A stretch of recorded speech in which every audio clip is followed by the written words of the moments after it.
ideal childhood. I had every means to be a happy and successful kid. My alcoholism didn't start when I picked up a drink. I had the causes and conditions and the malady, one might say, long before that. I've seen your face around.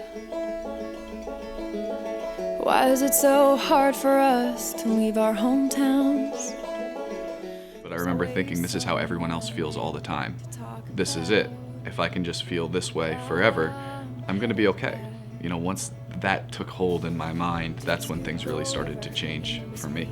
Rolling hills, factories, railroads, and the mills. If there was one thing probably growing up that I put the most effort into, it was playing basketball, and obviously fishing, which still is huge for me in my life, but those were the things that I really loved doing and really obsessed about. Pennsylvania, good and bad, I know I'll always have. There's literature that I read, you know, in the 12-step fellowship that I belong to, and there's a line in there that says, with it comes the destruction of everything worthwhile in life.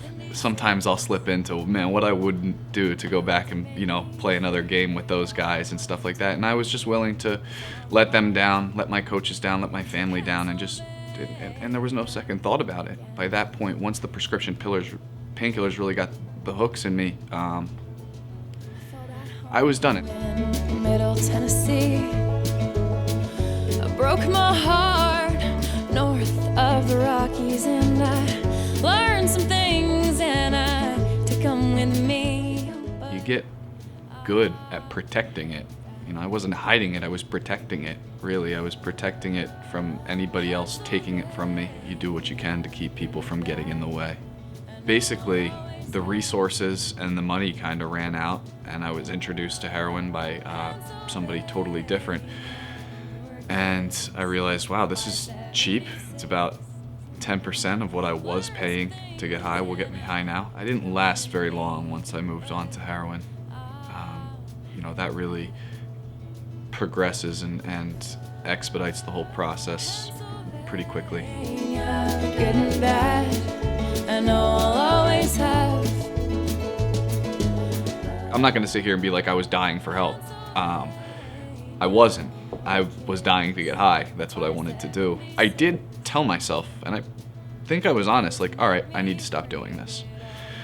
And for the longest time, I lived under the delusion that when I want to stop bad enough, I will stop. I just don't want to stop yet. And there was also this other voice inside me that said, you're screwed. You know, this is bigger than you. You're a lifer. This is gonna be a problem.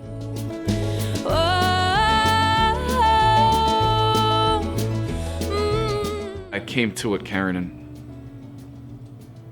I wasn't happy. I didn't want to be there. The only thing I ever knew that worked for me, and I was so wrapped up in it that I couldn't see how much it wasn't working for me. You know, an outsider takes a look at my life and says, wow, that kid's life's in shambles, you know?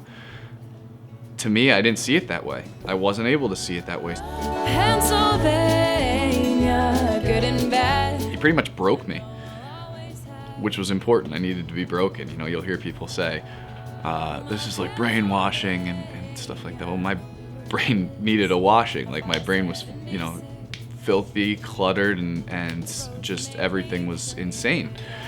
What else do you have but to start telling the truth and to start being honest? And that's where Caron's where that started for me. Pennsylvania.